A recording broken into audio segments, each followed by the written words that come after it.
সৎ ভক্ত মন্ডলী, সাধুগুরু বৈষ্ণব জনা, আমার পরম শ্রদ্ধেয় গৌর ভক্ত কৃষ্ণ ভক্ত বাবা মা তথা আমার দাদা ভাই দিদি ভাই, আপনাদের প্রতি প্রত্যেকের রাজুরামা শ্রী চরণ তলে আমার রইল শত শত শত সহস্র কোটিবার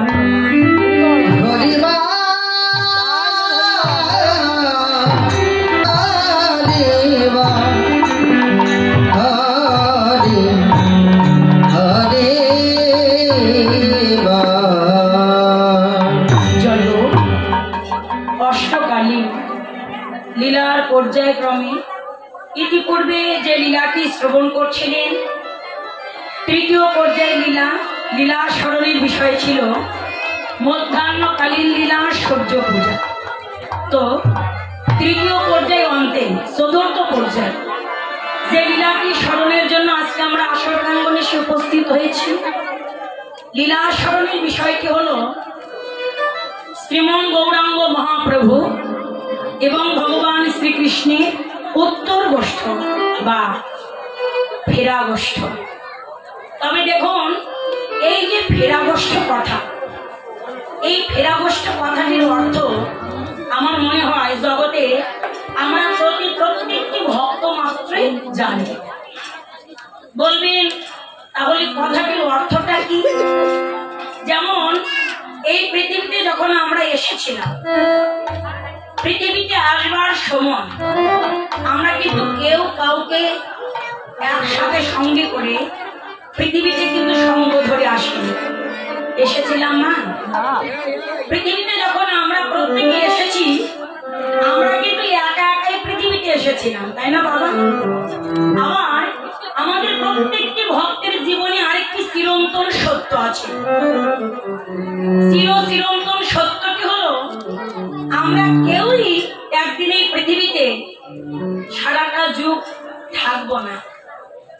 প্রত্যেককেই একদিন এই পৃথিবীটা ছেড়ে চির বিদায় নিয়ে আপন দেশে ফিরে যেতে হবে। তো যেই দিন আমরা ফিরে যাব, সেই দিনও কিন্তু আমাদের সঙ্গে কেউ যাবে না। যেমন একা এসেছি, ঠিক তেমনি আমাদের প্রত্যেককেই একদিন আবার একা একা আপন দেশে ফিরে যেতে হবে।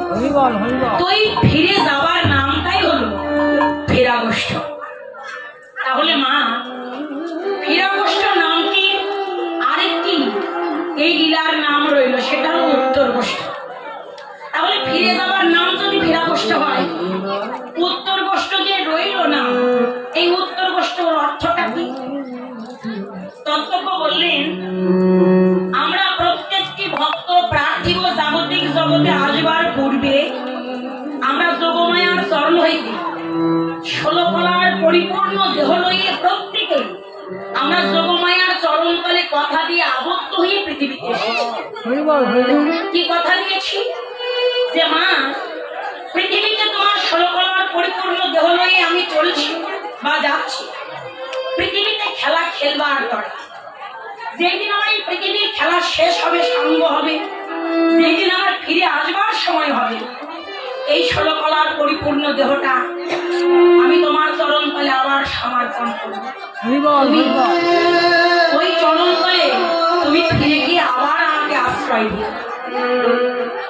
এই কথাটা প্রত্যেকে আমরা যোগমায়ার চরণে কথা দিয়ে আমরা এই পৃথিবীতে এসেছি পৃথিবীর খেলা খেলবার তরে। তাহলে এই যে পৃথিবীতে এলাম কি নিয়ে? 16 কলার পরিপূর্ণ দেহ লই। তাহলে যে 16 কলার পরিপূর্ণ দেহটা লই পৃথিবীতে এলাম, বাবা বলেন তো, আপনাদের কি প্রত্যেকে 16 কলার দেহটা 16 কলায় পরিপূর্ণই আছে? না, নাই। কেন নেই বলেন তো? আপনাদের কথা বলবো না বাবা, আমার কথা বলবো। 16 কলার পরিপূর্ণ লয়ে পৃথিবীতে এসেছিলাম, ভগবান পাঠিয়েছে, কিন্তু 16 কলার পরিপূর্ণ দেহটা আজ আমার একেবারেই শূন্য হয়ে গেছে। যদি বলেন কেন?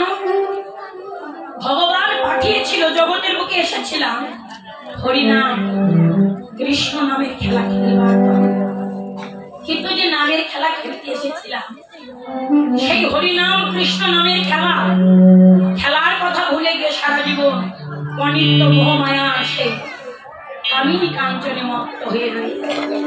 আর এই মায়ার খেলা খেলতে খেলতে কখন কবে যে কোন দিন আমার পূর্ণ দেহটা শূন্য হয়ে গেছে আমি নিজেও তা জানি। ভগবান বললেন ওই শূন্য দেহ নয় তুমি যদি ফিরে গিয়ে আবার মায়ের চরণে আশ্রয় পেতে চাও, মা কি তোমাকে তার চরণে আশ্রয় দেবে? তোমার কি আশ্রয় হবে মায়ের চরণে? বললেন তাহলে ভগবান বলে এখন সময় আছে, অনিত্য মোহমায়ার খেলা পরিত্যাগ করে ছেড়ে দিয়ে রীতিনীতি নিত্য প্রতিদিন দৈনন্দিন তুমি হরিনাম কৃষ্ণ নামের খেলা এই হরিনাম কৃষ্ণ নামের খেলা খেলতে খেলতে তোমার এই দেহ খাঁচা হইতে প্রাণ পাখি বিয়োগ হয়েও যদি মায়ের চরণ তলে স্মরণ নিতে পারে হলেও তোমার চরণ তলে মায়ের আবার আশ্রয় হতে পারে। আর যে জন ফিরে গিয়ে মায়ের চরণে আশ্রয় লাভ করে তত্ত্বজ্ঞ বলেন সেই হয় উত্তরা গোষ্ঠীর পূর্ণ অধিকার। তো বাবা লীলাটি পরিবেশন করতে গিয়ে আমার অনেক কথা, অনেক সুরে তালে ভাষায় ভুল ত্রুটি রসাভাস ত্রুটি বিচ্ছেদ হবে।